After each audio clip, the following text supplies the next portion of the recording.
Assalamualaikum warahmatullahi wabarakatuh. Pertama-tama kita patut bersyukur pada Allah Subhanahu wa Ta'ala.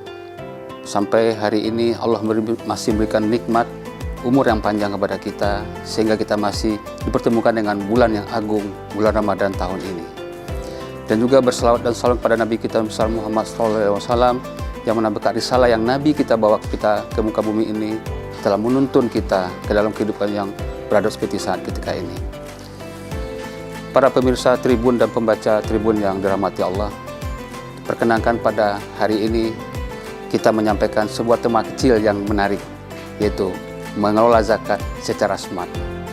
Di negara Indonesia yang kita cintai ini, yang mayoritas umat muslim, mempunyai potensi zakat yang luar biasa, yang bisa menopang kehidupan perekonomian bangsa ini, mengentaskan kemiskinan. Regulasinya secara syariah sudah diatur oleh Al-Quran dalam At-Taubah 60 dan At-Taubah 103. Secara kenegaraan diterbitkan Undang-Undang Nomor 23 Tahun 2011 yang mengatur tentang pengelolaan zakat. Basnas salah satunya lembaga resmi pemerintah non-struktural beserta turunannya UPZ dan LAS yang ada di Indonesia ditugasi dan diamanahi untuk mengelola zakat, mulai dari sosialisasi, perencanaan, pengumpulan, pendistribusian, dan pendayagunaan. Tentu untuk meyakinkan masyarakat, para muzaki dan mustahid serta regulator pemerintah perlu lakukan tata kelola zakat yang baik, yang smart, yang penuh kepercayaan dan keamanan.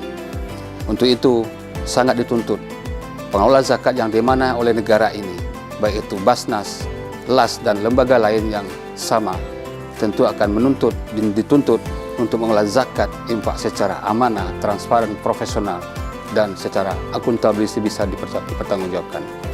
Di negara kita ini, potensi zakat begitu luar biasa. Tentu, masih banyak potensi itu yang belum kita garap. Dan fenomena yang terjadi di masyarakat kita ini, walaupun mereka sadar berzakat, tetapi misalnya ada keraguan mereka untuk berzakat. Kemana harus berzakat? Apakah amanah pengelola zakat? Untuk itu, para muzaki kita akan cerdik dan pandai memilih tempat mereka menurunkan zakatnya, yang mana mereka percayai, walaupun secara syariah boleh menyalurkan di mana saja, tetapi karena sudah ada lembaga resmi pemerintah, ada baiknya kita harus salurkan kepada resmi yang sudah ditunjuk itu. Sebagai pengelola zakat yang ditunjuk oleh negara, dan muzaki yang memberikan zakatnya pasti akan memilih tempat muzakat yang mereka yakini dan mereka yakini sudah amanah.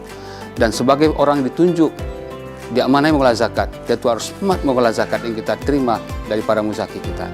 Smart artinya adalah kita kelola dengan baik. Kita yakini kepada muzaki kita bahwa uang zakat yang kita terima harus tersalurkan dengan baik sesuai dengan syariat dan regulasi yang ada.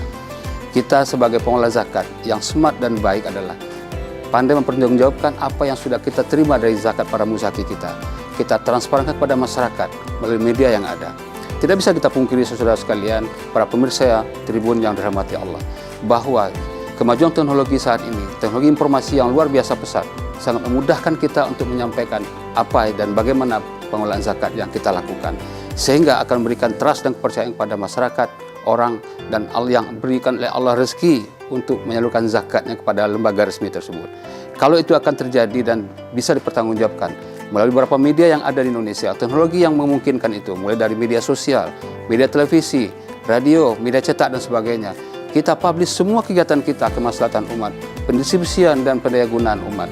Yakin dan percaya kita, dengan smart kita mengelola zakat itu, smart kita mengelola infak sedekah, kita yakin dan percaya semua potensi zakat yang dimiliki di negeri ini akan optimal kita lakukan. Dan kalau itu terjadi dan tersampaikan, insya Allah akan semakin banyak para mustahik yang kita bantu, akan semakin banyak fakir miskin yang kita entaskan berubah menjadi tidak fakir miskin, akan semakin banyak para ekonomi UKM kita yang kita kembangkan untuk berkembang lebih maju. Kemudian para pemirsa Tribun yang dirahmati Allah, zakat tidak hanya untuk keperluan konsumtif.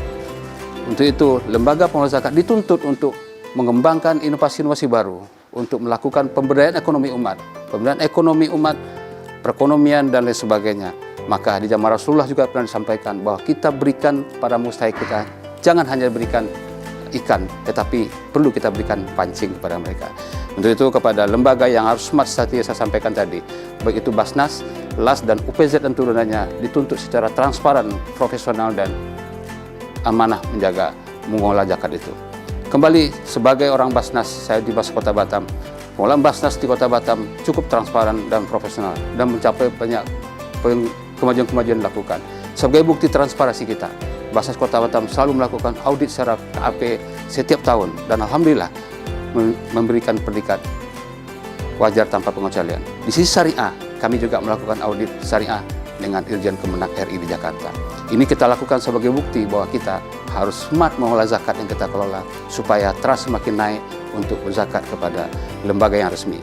Terobosan yang kita lakukan dalam bentuk kemajuan teknologi informasi, Basnas Kota Batam meluncurkan aplikasi Wakini Berzakat Semudah Tersenyum dengan jemari Anda dengan menginstal aplikasi kita di Google Play Store dan juga situs kita mitraberbagi.com. Wah, berapapun zakat infak yang Bapak Ibu salurkan dapat menghapus kesedihan air mata mustahik. Untuk itu, mari sama-sama kita besarkan, kita tumbuhkan ekonomi umat kita melalui pemberdayaan ekonomi, melalui zakat infak yang kita salurkan. Sehingga berapapun yang kita berikan, berapapun rezeki yang Allah berikan kepada kita, dan itu titipan Allah, harus kita salurkan kepada yang berhak menerimanya. Kiranya nanti semua yang kita salurkan ini akan mulai ibadah di sisi Allah Subhanahu wa taala, akan membersihkan harta kita, membersihkan hati kita, dan membersihkan jiwa kita. Pengelolaan zakat secara smart, secara pintar dan secara dapat mempunyai akuntabilitas, yakin dan percaya suatu ketika nanti semua umat Islam yang Allah berikan kelebihan rezeki akan berzakat kepada lembaga yang sudah ditunjuk oleh negara dan negeri ini. Dan semakin banyak pula para mustahik yang kita entaskan, semakin banyak pula asnaf-asnaf yang sudah kita bantu dan kita berikan solusi untuk mengalami kehidupan yang lebih baik dan beradab ketika ini. Demikian paparan kita, singkat kita. Semoga para pemirsa dapat memahami dan memberikan kesadaran pemahami tentang zakat. Di akhir kata, pada program ini kami menyampaikan terima kasih yang tak sehingganya kepada MUI Kota Batam dan Tribun sehingga dapat acara ini. Di akhir kalam kami menyampaikan selamat berbuka puasa. Salam hormat dari kami, Majelis Ulama Indonesia Kota Batam bekerjasama dengan Tribun Media yang terpercaya. Demikian, wassalamualaikum warahmatullahi wabarakatuh.